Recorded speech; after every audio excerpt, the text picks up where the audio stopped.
Agri aqua gel అండి. ఈ agri aqua gel ఏంటంటే ఇది ఇజ్రాయెల్ టెక్నాలజీ.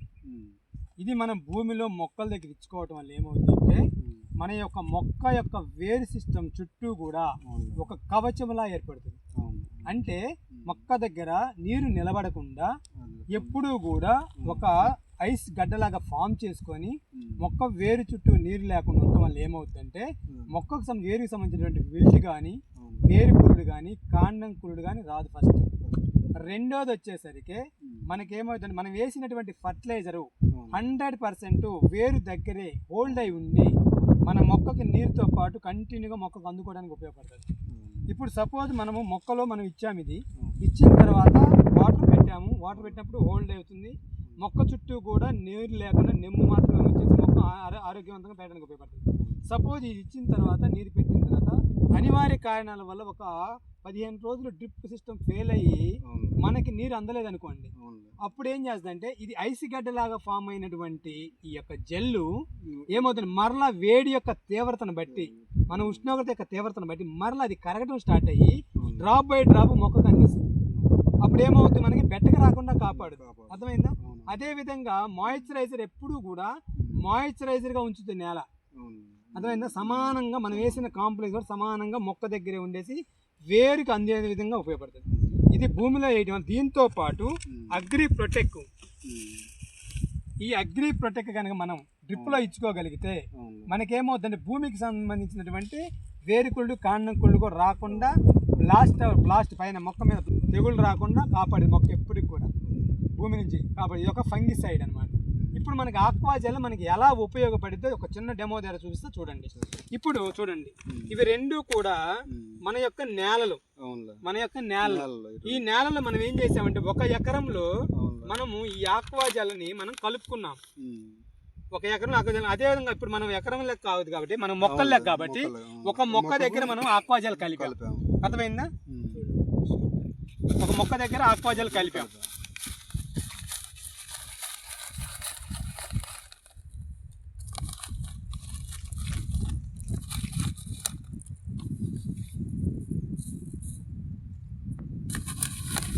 ఈ ఆక్వా జెల్తో పాటు మన యొక్క ట్రైకోడర్మా విడి ఉంది మనకి. అంటే వేరుకు సంబంధించినటువంటి ఎటువంటి డిసీజ్ రాకుండా ప్యూర్ ఆర్గానిక్ ప్రొడక్ట్ ఇది. అంటే బ్యాక్టీరియా సంబంధించినటువంటిది ట్రైకోడర్మా విడి. ఈ ట్రైకోడర్మా విడిని కూడా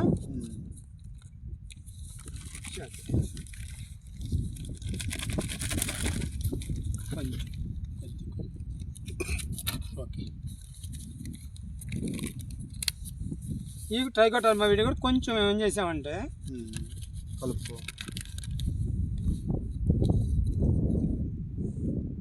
మొక్క దగ్గర వేసాం. మొక్క దగ్గర వేసి ఈ ఎకరంలో ఈ యొక్క చెట్టు దగ్గర మనం బాగా కలిపేసేసి వేసాము. అదే ఇది ఈ మొక్క దగ్గర మనం ఏం వేయలేదు. ఒక మొక్కని ఏం చేసాము, ఈ ట్రైకోడర్మా జెల్ కలిపిన దాంట్లో పెట్టాము. మనం మొక్క అనుకుందాం, మన దాని మొక్క అనుకుందాం. ఈ మొక్క మనం ఎటువంటి ఏరు కలపని దాంట్లో మనం ఇక్కడ ఉంది మొక్క పెట్టాం. ఇప్పుడు ఈ మొక్క దగ్గర మనం ఏం చేసి ఇక్కడ వాటర్ పెట్టాము. నీరు మన నేల యొక్క అవకాశం వరకు తీసుకుంది నీరు. తర్వాత మళ్ళీ కొద్దిగా ఎక్కువ వాటర్ పెట్టాము. ఈ వాటర్ పెట్టినప్పుడు ఏమైంది, వాటర్ పైన నిలబడిపోయింది. వాటర్ ఎక్కువగా ఉండటం వల్ల ఏమవుతుందంటే ఒక్కొక్క టైంలో మనకి వేరుకు సంబంధించినటువంటి తెగులు వచ్చే అవకాశం ఉంది. అర్థమైందా? వేరుకులు రావడం వల్ల మొక్క ఎండిపోవచ్చు, లేత మొక్కలు. అదేవిధంగా మనం ఈ యొక్క మొక్క దగ్గర మనం ఆక్వా జెల్ను ట్రైకోడర్మా విడి ఇచ్చాం కదా. దీంట్లో చూడండి, మనం ఇక్కడ వాటర్ పెట్టినప్పుడు నీటిని మొత్తం అబ్జార్ప్షన్ చేసుకుంది. ఓకేనా? మరలా కొంత వాటర్ ఎక్కువైనా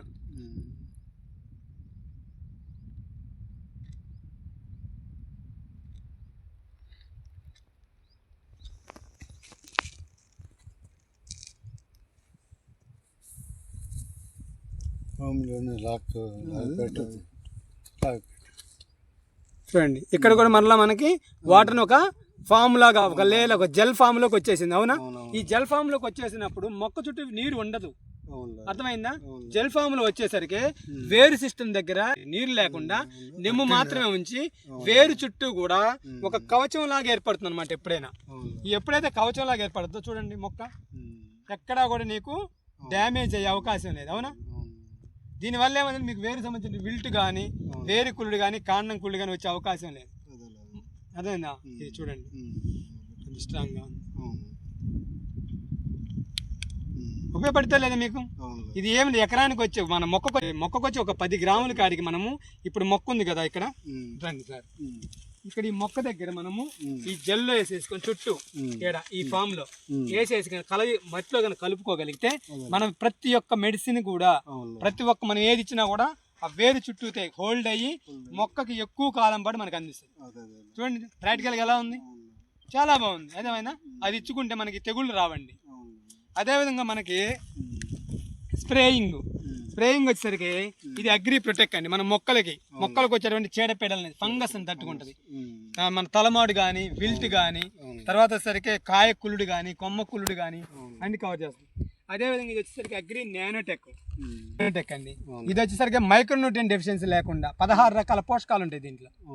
16 రకాల పోషకాలు ఉంటాయి. వీటిలో ఏంటంటే ప్రథమ నత్రజని భాస్వరం పొటాషియం ఉంటుంది, secondary fertiliser calcium magnesium sulphur ఉంటుంది, థర్డ్ వచ్చేసరికి micronutrient zinc ferrous manganese iron క్లోప్రమ్ అలానే అన్ని రకాల పోషకాలు ఉంటుంది అనమాట.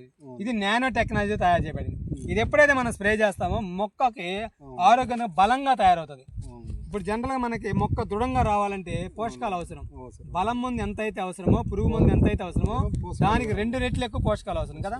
ఈ పోషకాలు అందిస్తే అర్థమైందా. వీటితో పాటు మనం ఏం చేస్తామంటే ఈ అగ్రి 82 స్టిక్ అనమాట. దీన్ని కనుక కలిపి కొట్టుకున్నట్లయితే 3 కనుక కాంబినేషన్ కనుక కొట్టినట్లయితే మొక్క ఏపుగా పెరగడానికి మంచిగా దృఢంగా కొమ్మలు ఎక్కువగా రావడానికి అవకాశం. ఓకేనా.